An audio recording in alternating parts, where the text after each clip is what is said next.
Good. Process, preparation, and performance. I'm Duke. He's Simmons. JR, it just keeps getting better and better. I'm not sure how we got Coach Roderique here tonight. I have no idea. I've kind of spoiled it, told everybody who it is. I've been to that stadium. I've watched Webb City play a number of games. I've watched Webb City dominate people, let's be honest. And that's really been the overall arching thought process for a long time. Like, you want to be good, that's what you model yourself after, right? You want to do great things, that's what you do. You go down there, you look at their scoreboard, JR, and it's pretty intimidating. You know, you count 20, 21 state titles on that board, and they leave a little space so they can put the next year in there, and you know what's coming. So I've been there and seen it. I can read between the lines. I understand it. Springtime is here in Missouri, which means baseball. You know, your favorite sport there, JR. Maybe close to hockey. I don't know. We'll have to figure that out. State track, golf for boys. So many things going on, but yet Mid-Missouri can't get rid of the storms lately. When we moved into this house and I'm in here in Tipton, my wife said we got to have a storm shelter, and I'm like, what? Why? Like, what are we doing? Usually in Missouri, if they're like, you got a tornado, everybody goes outside to look, right? You're like, where is it here? I want to know where it's at. But I was in that thing the other night because the tornado was here in Tipton. It was coming through. It was getting pretty close. So, I was like, well, we got our money's worth. We spent our time in that storm shelter for a little bit. But how have you been, JR? What you are not telling everybody that I do want to bring up here, you have a recent purchase you could probably ride the tornado out in. So I do. For our people that listen all the time, Coach Duke has a Tesla Cybertruck. I do. And I appreciate just even being able to get in it, much less letting me drive it. There you go. And that is an interesting thing. If anybody ever has a chance to go for a ride in a Cybertruck, you need to get in there. It is something it's just amazing to me. Well, you were speaking about weather.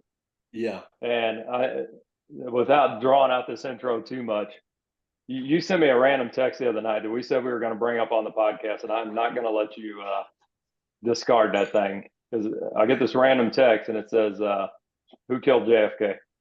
Oh my gosh, yeah. And we got this debate. I've got a theory. It'd take way too long to go into it. But of all you said to I guess it was Sam and Amy, and you were debating who killed JFK. And we may have to use that as one of the speed round questions here for Coach Roderick when we get to the end and see what his prevailing theory is on it. But I was not gonna let you discard that. So had to make sure you remembered. Well, I do remember it was a very, very interesting conversation late at night. And yes, I did get a Cybertruck. I ordered it 5 years ago. 5 years ago. And I finally got the call that it was in.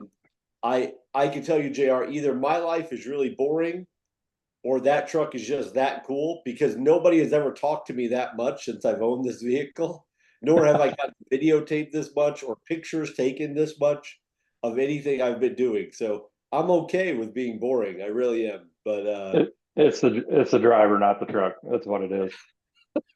So one more piece of information before we get to our guests, though. I know we do have a lot of people that listen that know us. I am changing jobs, so I just wanted to bring that up. So I am leaving Jeff City after 19 years there in various roles, and I'll be taking a job up here at Southern Boone next year.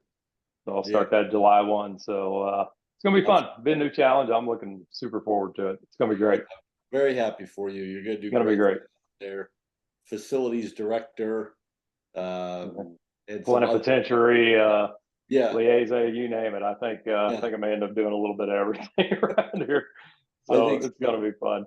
It'll be fun. Great.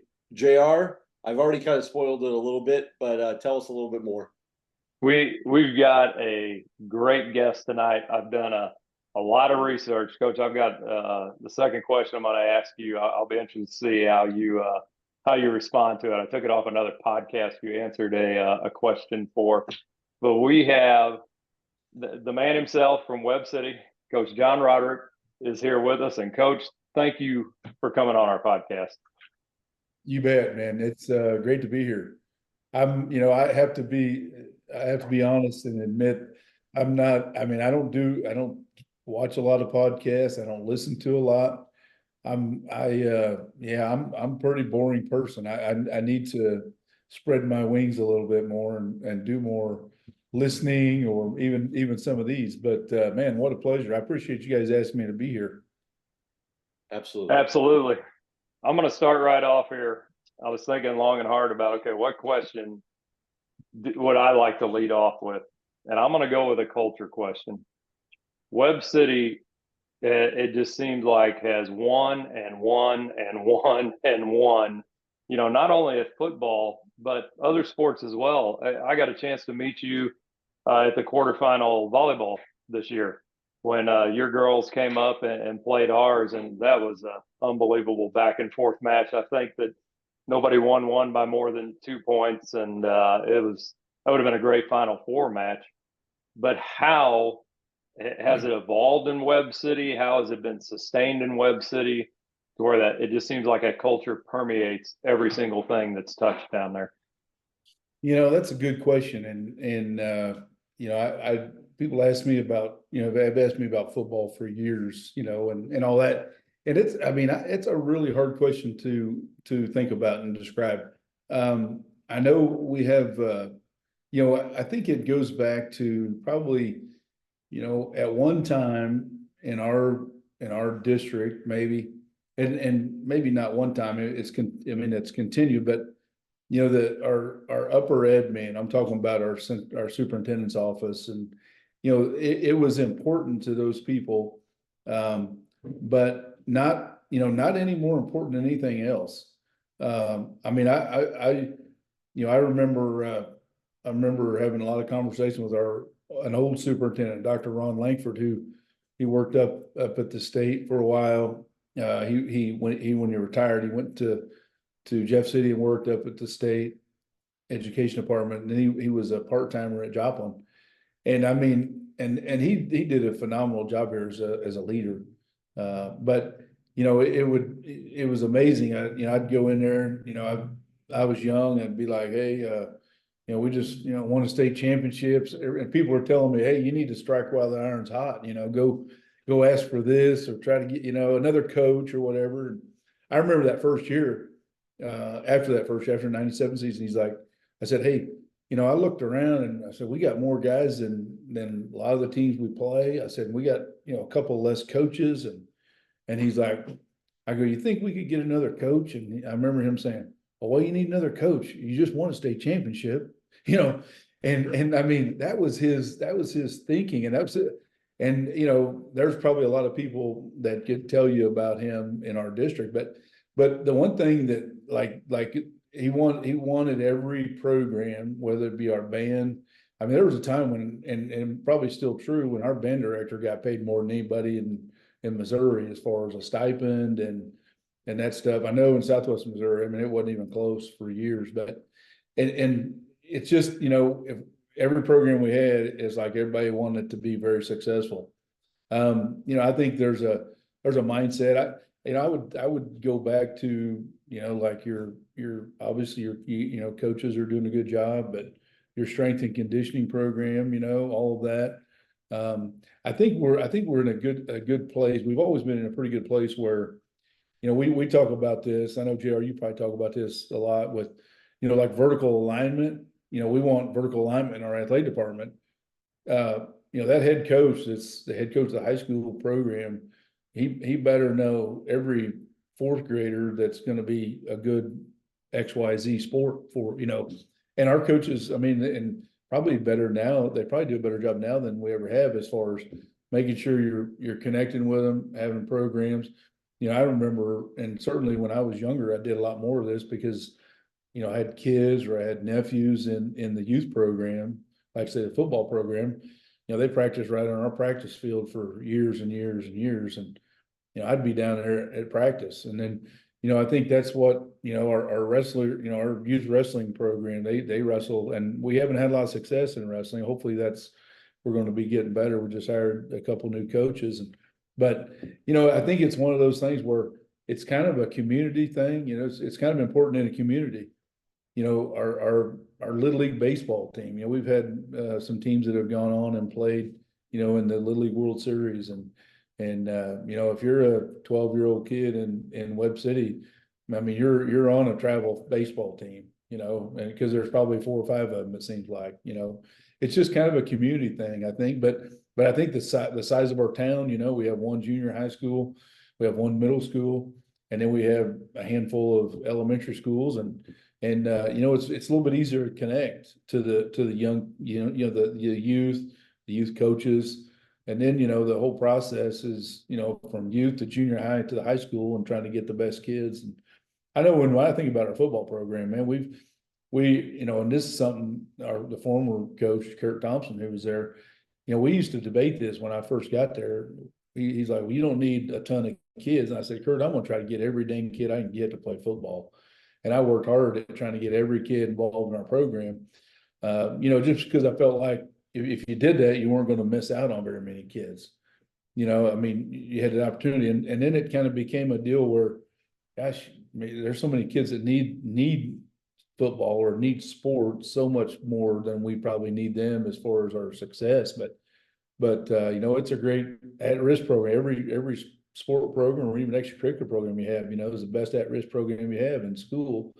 And it's kind of been that way. I've seen, I have my daughter, played in 3 Final Fours in basketball there in the early 2000, like 20, what was that, 10 or 9, 10 and 11, I think it was. And, that was just a group of kids that started playing there in 2nd grade and worked really hard at it. And then they had a girl that moved in one year in junior high, and they just became a really good, team at the end. And, but, baseball, baseball's always been really big here. And then, of course, we had a really successful softball program. So I think when you have a good program, then everybody else is like, well, we want this other program to be good. And then, we want that program to be good. And that's the one thing that it's certainly, it's never been about one thing or one person or one deal in our place. It's always, working as AD, it's like, how do we get this program better? We're kind of down in this one or that one. It's like, man, we got to get that thing better, so you put your head down and go to work on it. Yeah, absolutely 100% on board with that. And when you were talking, I remember being at your practice one day and you were actually running the scout team, and one of the other coaches with us asked, why are you here running the scout team? And, you're holding up your card for your inside run for your scout team and showing them what to do and whatnot.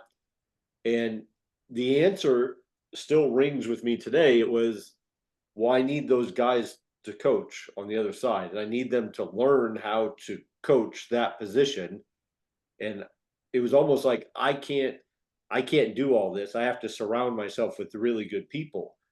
How were you able to maybe empower other coaches to do that and to let that success carry over? Because like you mentioned, Webb City, Little League Baseball World Series, right? The world's, you got that going on. I hear all the time about how good those sports are.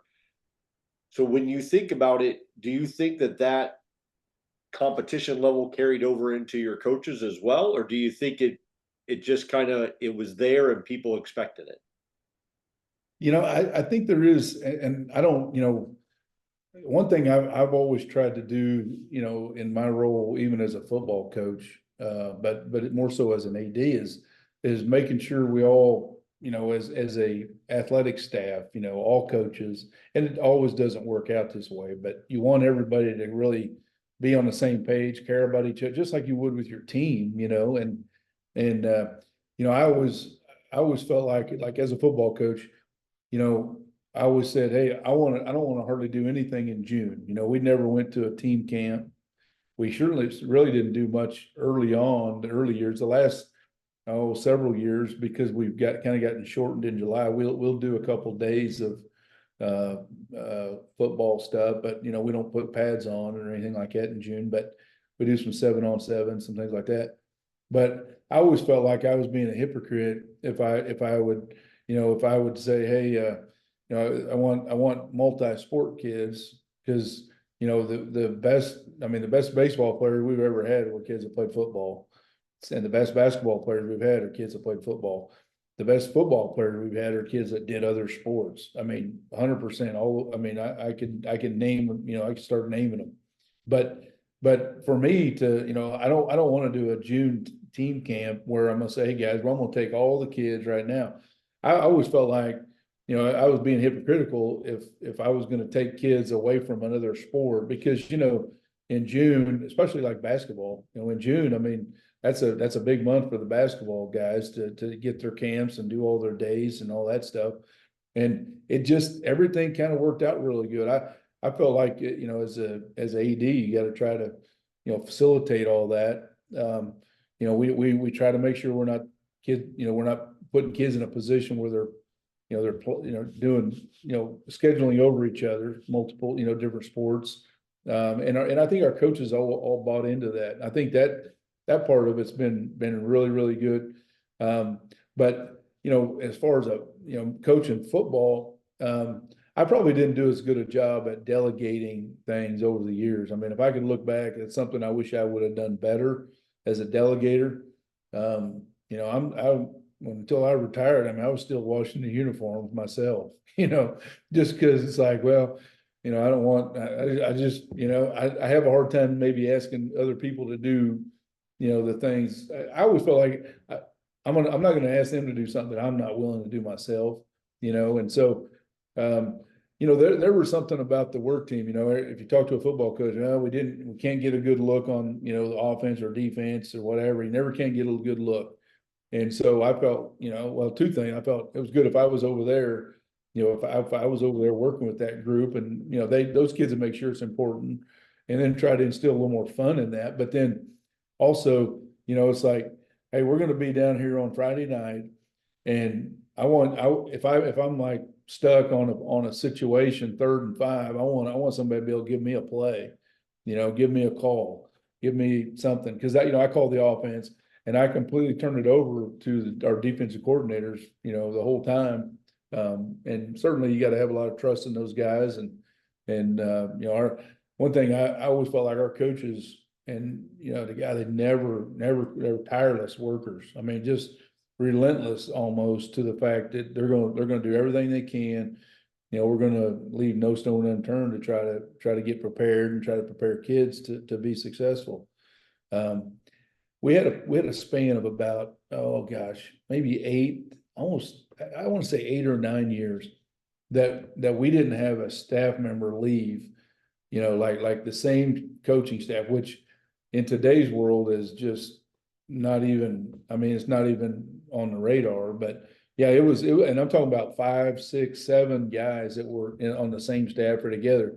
Ironically, it was probably the mid 2000s to the mid 2015 at the time, and we didn't have very many guys leaving during those years. But we're also, also was a real consistent message we were sending to kids every day and throughout the year. But there's a lot of factors. But I always feel like from a practice standpoint, I'm gonna try to make sure that the kids know, our players know, our coaches know that, hey, I'm not out here trying to boss everybody around. I'm going to do everything that you're going to do.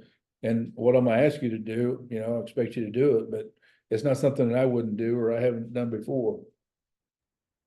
We've mentioned a couple times on air just consistency of staff, to where if you keep the same people together, everybody knows what they're supposed to do. Like, I'll reference like our baseball staff at Jeff City there for a 7-year period. It was the same 5 dudes. We didn't even have to make a practice plan. We knew what we had to do. It was just a quick informal conversation, walking down to the field, like, what do you got today? Okay, yeah, because I'm doing this. And you just don't have to worry about the turnover and trying to coach the coaches, which you have to do sometimes, but it helps tremendously. The thing I didn't realize how how hard, I didn't, sometimes you don't realize when you're in that period of time that how easy it's like, man, what do you guys think? And it'd take about 2 minutes to do, get ready for or practice or even after a practice.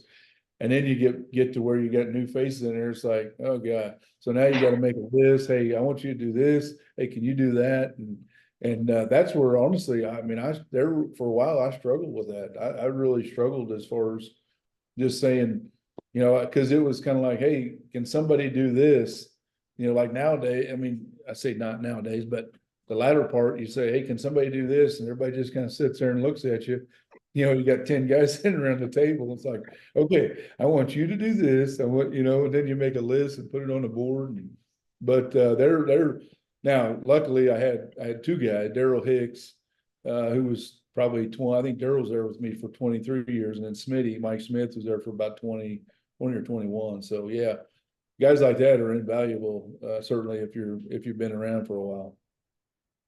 So Bill knows I can't stay serious for too long. So I've got to do a fun question here. So we're gonna throw this in as a sidebar.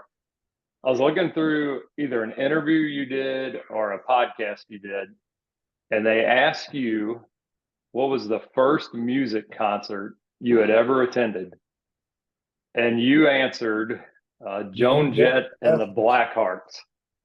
So take us back in time. You got the tickets. Where was it?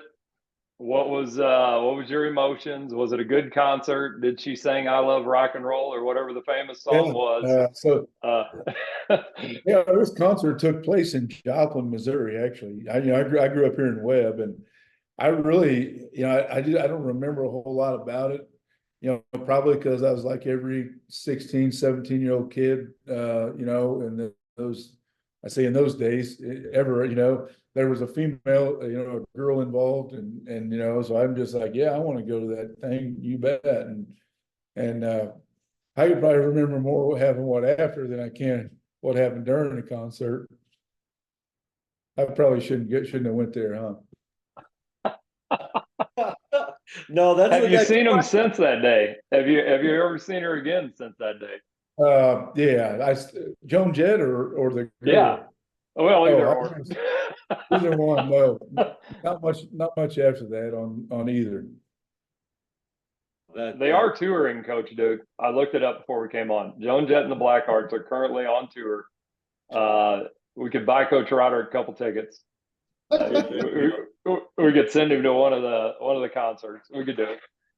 I tell you, they have a lot of good concerts down at the AMP here in Northwest Arkansas. That I'm just too tight, and I'm like I don't know if I want to go spend that much money.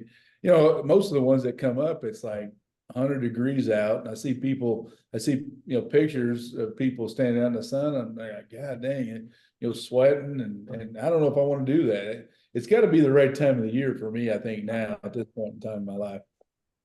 Coach Thompson told us a story about you and buying a car and driving it back. And that was offline. It didn't make the podcast, but it was pretty funny. It was pretty funny.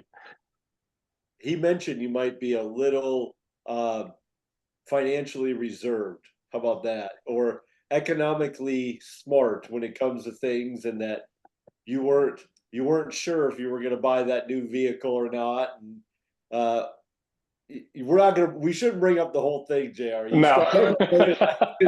Okay, wait a minute. Was it the vehicle talking about I bought my wife? Yeah. The one up in Springfield? Yeah. Okay. Yeah. Yeah, I really stepped out of my comfort zone that day. That's what he told us. What he told us. So for my next question, I'm gonna go back and why Pitt State? Why'd you go there? So I grew up here in Webb City, and it was really weird. Missouri Southern was a school. Actually, my father, he passed away. I mean, I was 10 years old, but so it was a long time ago. He was actually on the Board of Regents at Missouri Southern. So he was kind of one of those guys who's on the Board of Regents there. He was a businessman here locally. And I really didn't know anything about Pittsburgh, Pitt State, Pittsburgh, Kansas, anything like that. And so I remember in the recruiting process, I remember I went to Missouri Southern, I went to Missouri Western, I went to Central Missouri, and I went to Pitt State. I had 4 trips. And honestly, and this is how I used to recruit this, because I spent 7 years at Pitt State after I played coaching. And I remember I always used to think, what was it that made me want to go to Pitt State versus Missouri Southern or Central Western? And it was a really tough decision because I wasn't, like, when I was a junior in high school, I wasn't even thinking about going to college. Like, I was in auto mechanics class. I mean, I wasn't very smart. I wasn't academically a very smart student, and I didn't work at it very hard. That's not a very good combination, right? But when I went to Pitt, it was just how those guys made me feel. Like Jerry Kill was the guy that recruited me. I go over there. Dennis Franchione was the head coach, and just the feeling, the players. Kurt Thompson would have been a guy that would have been there at the time when I went over to be being recruited, and I still I still have talked to other coaches, that I've known from other schools, that recruited me. And it was just, they made me feel better. I just felt comfortable with the coaches more than anything else. And what that goes back to, dang, relationships. Jerry Kill developed a relationship with me. I had a brother that died when I was a senior in high school, right before I graduated. It was probably about this time of the year. And he was like 25, I was 18. And the first guy that was at my house that day when that happened was Jerry Kill. And I'll never forget. He walked in, he came over drove over here, pulled me out of the house. Hey man, I wanted to, whatever. And it's like, God dang, man. Like that day I knew I made the right decision because of how, just because he'd already, he was doing everything he could. My high school football coach was Mark McDonald, and Mark was a Pitt State graduate. I don't know. Everybody's like, well, he pushed me over there. Well, maybe he did. I don't remember it that way. I remembered it like those guys. I just felt more comfortable. I trusted those guys, and of course, obviously, never regretted that decision. You mentioned from an AD standpoint earlier, just how you have to focus on really everything. I've done it as an assistant AD at Jeff City here for 4 years, which I've learned more about some sports and activities than I ever thought I ever would in my life. I think I'm an expert now on what the band does, and you just have to be. Some of the more funny conversations you mentioned the band are with our band director. She's just hilarious, and she's very, very well educated on it. I'm curious from you when you went to like a 10,000-foot view with football to a 30,000-foot view of having to coordinate all activities and athletics. What were some of the biggest challenges for you, and what do you try to keep in mind when you're managing all these people and just their different personalities and things that you may not have known so much about at the time? I've always been a sport person. I always loved sports. Every sport there is. I tell you what, I have to be the dumbest person in the state of Missouri, football coach wise, I guess, because the year I became the AD, our AD left. He took actually a job teaching and coaching down in Northwest Arkansas, and they came to me and said, "Hey, we want to talk to you about this." And okay, so I went from teaching three blocks a day, in the weight room, what I was doing for forever. So I went from teaching 3 blocks a day to 2 blocks a day. And so I was still, I was AD, but I was still teaching classes. And in the springtime, like right now, I was still coaching track. And they told me, I'm gonna give you a $5,000 stipend to do this. I'm like, God dang, man, this is awesome. So then I get to about this time of year, and I finally go, there ain't no way I can coach track next year. So I gave up that track stipend. I gave up coaching track, lost that stipend. I'm like, so year 2, I'm doing the job for $1,500. I'm thinking, I gotta be the dumbest guy in the world. So anyways, the sad thing was I stayed in the weight room for 10 years doing that. It was just like 2016 that I quit. I got out of the weight room and said, man, I feel like I got 3 full-time jobs, you know? But going back to, I just want to throw that out there so you guys understand who you're talking to. Not the sharpest tool in the shed, but, so, you know, I always felt a little bit bad or guilty in the fall sports because our admin didn't make me supervise in the fall. The wintertime, I really got a chance to get a lot more supervision nights and stuff like that. And then in the springtime, it was a lot better. But I always kind of felt bad, trying to evaluate programs, evaluate coach, because I try to go to a softball game or a soccer game or, whatever. If there was a state, cross country meet, or if there was a meet, or if there was something in, tennis or golf that I could go to, I tried. Didn't get to a lot of those events, and a lot of it, I'm asking hey, what do you think about that? I'm usually leaning on our principal, so much in those and principals and those that are supervising, but I'm probably a lot better now than I was when I first started at that.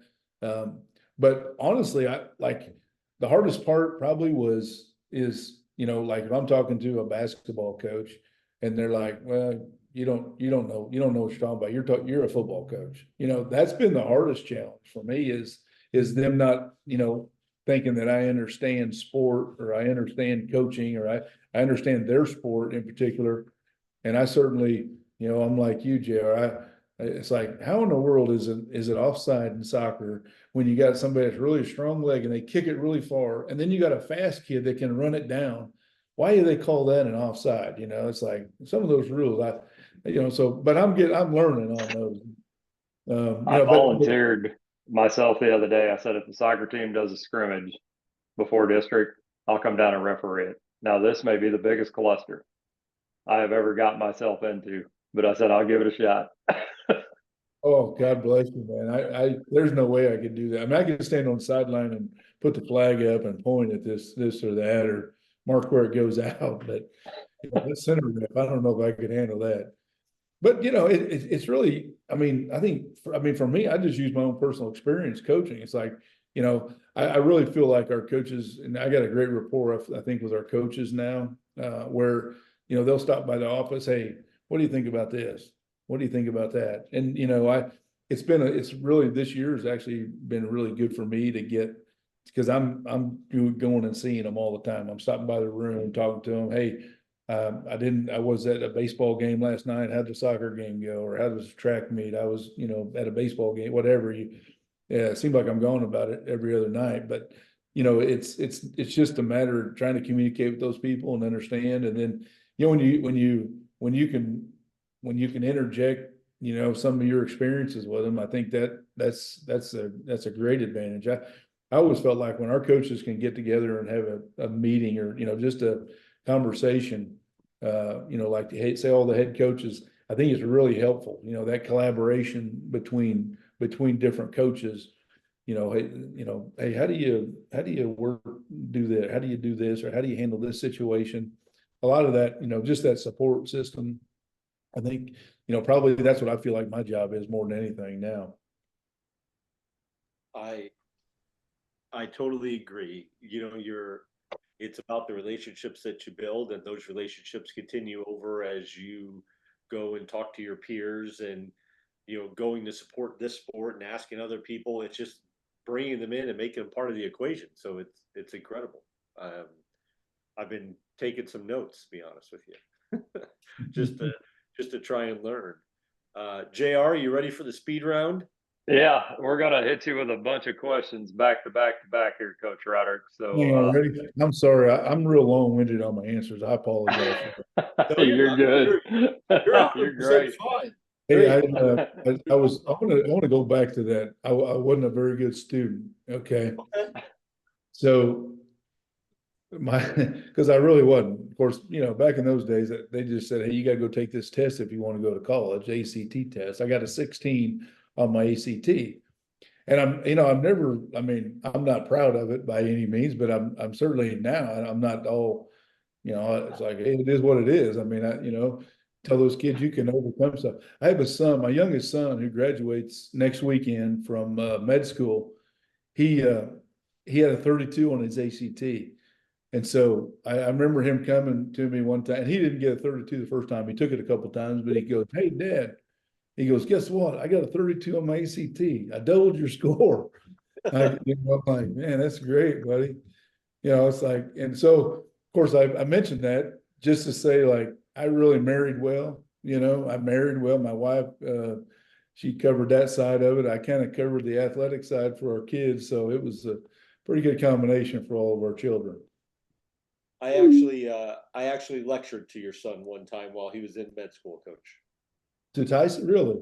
Yes, I did. I was lecturing to a group of students about some suturing techniques, actually, because my primary job is I'm a foot and ankle doctor / surgeon. So I was lecturing to his group on suture techniques a couple of years ago. Yep. I had no idea. Yeah. So did he tell me that? He probably did. I forgot it, but that's okay. That's okay. That's awesome. Speed round works like this. We're going to ask you a bunch of questions. The first thing that comes to your mind, you say. If you answer all the questions, you can ask JR a question, me a question, doesn't really matter, both of us. But if you pass a question, you unfortunately pass up on your opportunity to ask us a question. So, are you ready for the speed round, Coach? Okay, how long do I have? How long do I have to answer the question? We've had a mixture. It could be instantaneous. It could be like 3 seconds. You can go in depth a little. Yeah, I mean, kind of whatever. Look, it's a 40-second play clock in high school football now, so you got plenty of time. I may be the only assistant AD who's ever got the football team flag before pregame, but that'll be a whole nother discussion for the next podcast. I got to talk about that one. All right, here we go, JR. Speed round, which Coach Roderique is now commencing. Coach, you got to go get some pizza. Where are you going, and what kind of pizza are you getting? Papa John's pepperoni. Favorite sport other than football? Basketball. If there's one rule you can change in football, what would it be and why? Cut blocking. Because it gives a team like a triple option team an advantage. Yes, it does. Yes, it does. Tea or coffee? It's all over the field too, by the way. I'm not just, yeah. Can't at the line of scrimmage right now, but they've even kind of reduced that down a little bit. Yep. Coffee or tea? Tea. Last book you read? I'm not a book reader. I did read Jerry Keel's book though. Okay. So that's my one. I probably read another book at some point in time in my life.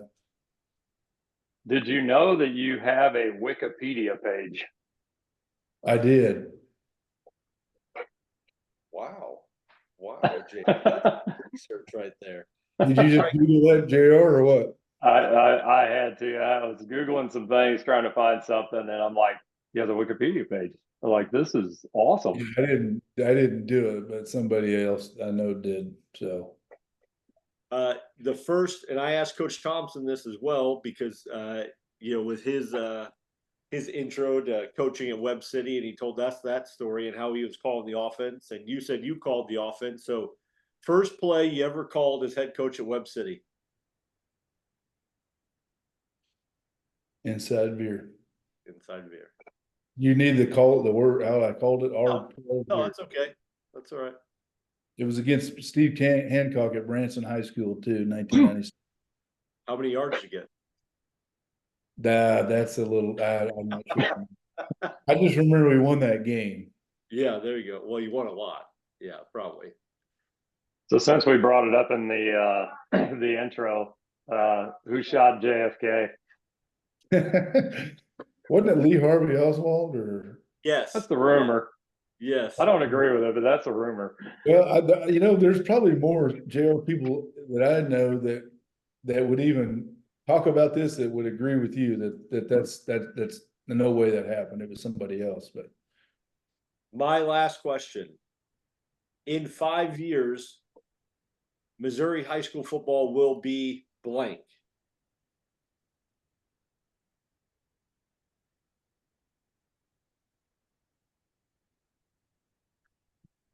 The greatest sport in Missouri. Agreed. Agreed. That was a tough one, Coach Duke. It was Coach, because that was a tough one there. I know. And I wrote it that way because he has so much experience, JR, and so much success that, I heard somebody say one time that he said, "Hey, you want to go out to dinner?"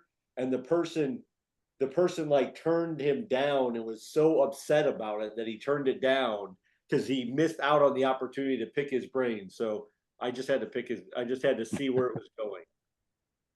Say, what about dinner? Who turned down dinner?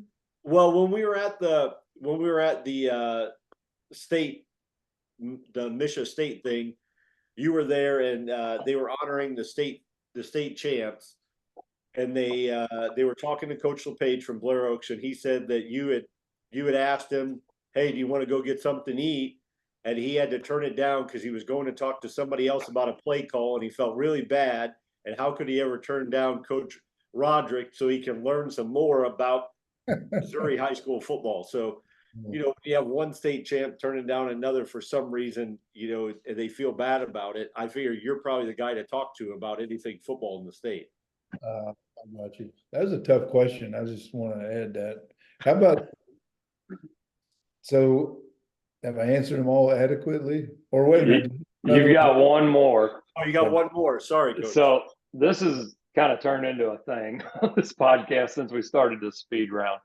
So you have to pull off, pull off a museum heist. And so you can take 3 people with you to pull off this heist. So who are you taking and why are you taking them? 3 in addition to me. Yes. All right, I'm taking, first guy I'm taking is James Gray. James was from Jackson, Mississippi. He has been a highway patrolman in the state of Mississippi since he graduated, or since he went to school. We played football together for 2 years. He was from Hines, Mississippi. And if I'm ever going to be in any trouble from age 21 to now, that guy would be the first guy that I would like to be on my side. Probably a childhood friend would be Mike Kawaji. He's a psychologist, he's a psychologist. He's retired now. Very smart guy. Really, really sharp. And he could buy our way out of trouble if we needed to. The next guy would be Kurt Thompson. Kurt can bullshit his way out of about anything. I'm sorry, that word not, I'm sorry. I could edit it out. Okay. Kurt's got a line of BS a mile long. Let me just say that. And he would bore somebody to death if they just let us go on trying to talk to him. Perfect. Yeah, you got it. Perfect. You got it. Nice. How did I do? Everybody's answer, while the question is very spontaneous, it's almost like people have thought about it before because they can immediately pull up the why and the who, right? It's incredible. Is that the same question you asked to everybody? Yeah. Yeah. Same question. Okay. Yeah. We've had some very interesting responses. I would say, Coach Duke, correct me if I'm wrong, like usually it's somebody that is very smart. Yep. Somebody that may get themselves arrested so everybody else can get away. Right. They're too And slow. then, They can't and run. then yeah. And then somebody that's like MacGyver that can just figure it out. And it's interesting how any guest can figure out that it's got to be those 3 types of person, types of people that can get them through. It's really cool. It's just kind of a weird question I just came up with, and That's pretty good. pretty good. Question. All right. Answered them all successfully, Coach. So if you would like, you're welcome to ask one of us, both of us, whatever you want to ask, and we have to answer it in the same fashion. Gosh, well, you put the pressure right back on me now. Um, I'll just make it a simple one. Who is the, I need the who and the why. Who is the best high school football player you've ever seen play in the state of Missouri? Oh boy. Go ahead, Jared. Oh, I remember Rockers, Kenyon Rashid. That was a dude. I remember watching him. I would have been, that was way back in the day. And I'd say of all the ones I had to pick, that dude was pretty darn good. I mean, obviously at Jeff City, we had some players. I mean, I saw Justin Smith play, saw Justin Gage play. I mean, those are two guys that went to the NFL. But I do remember Kenyon Rashid. He's just unstoppable. He's just powerful runner. Just amazing to watch. Yeah, I would say from my playing days, which was a long time ago, there was a young man named Marquise Williams who went to St. Mary's, who averaged something over 400 yards rushing a game by himself. We were fortunate that we slowed him down, and then they moved him to receiver, and he caught whatever he wanted to, so we still didn't win that game. Then coaching wise, watching some running backs from Maryville who were so incredibly patient in their wing tee offense and would get through a hole that was about this big and just get skinny. And the next thing you know, they were so fast you weren't going to catch them. But been impressed by a number of athletes. Coach, I remember being at Webb City 2 years ago, and I think your running back broke his ribs on the first play of the game. Something didn't go well for that young man, and I think he maybe fumbled the ball that first one and then kept going and probably rushed for another 200 yards that night. Just impressive in the sense that it didn't matter. He wasn't going to be stopped no matter what was going on. Yeah. But I think I did hear that he broke his ribs, or he had his ribs broke. I think you guys were you playing Carthage maybe? Possibly. I think you were playing Carthage in the playoff game maybe, and it was there at home. And so just seeing a lot of really, really impressive people. And of course there are some freaks, right? I mean, there's some avatars out there. Sometimes the avatar doesn't impress me as much as the kid who is like undersized and just plays above and beyond and is definitely like the best person on the field. Yeah.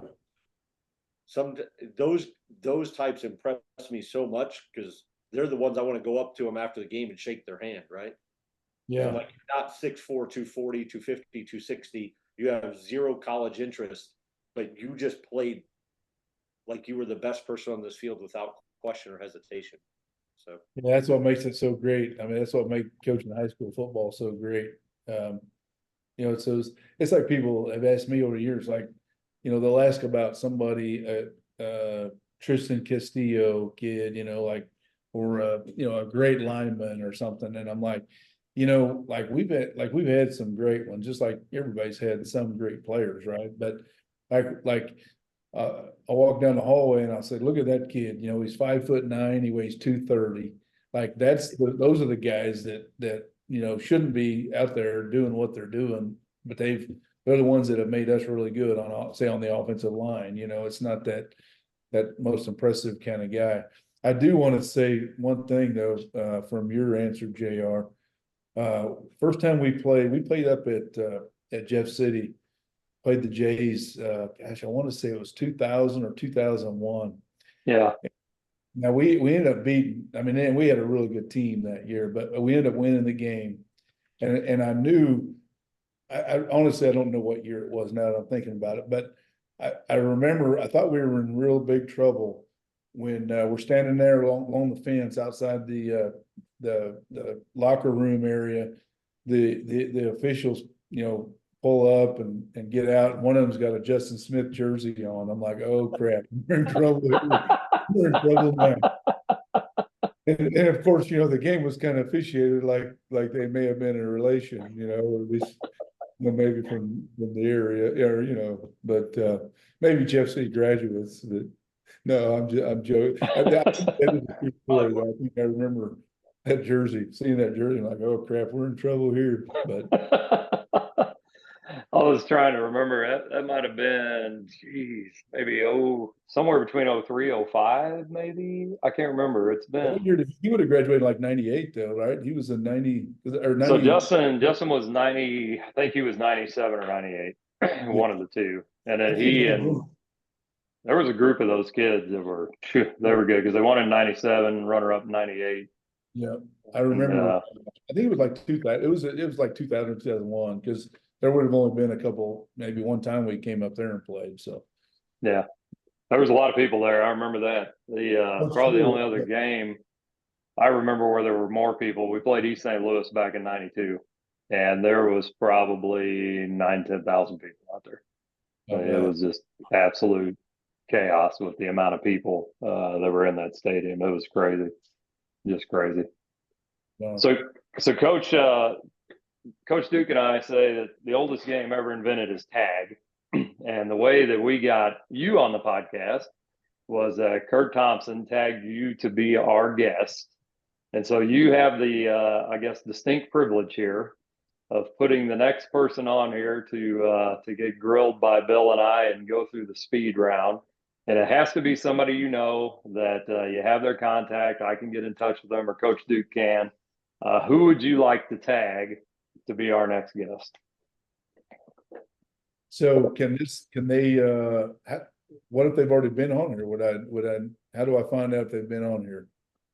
I guess we'd have to edit that portion out real quick and we'd say, well, they've been on here, and then you'd have to tag somebody else. I guess with my editing skills, we haven't had it happen yet, which is kind of shocking, actually. Well, I'll just say,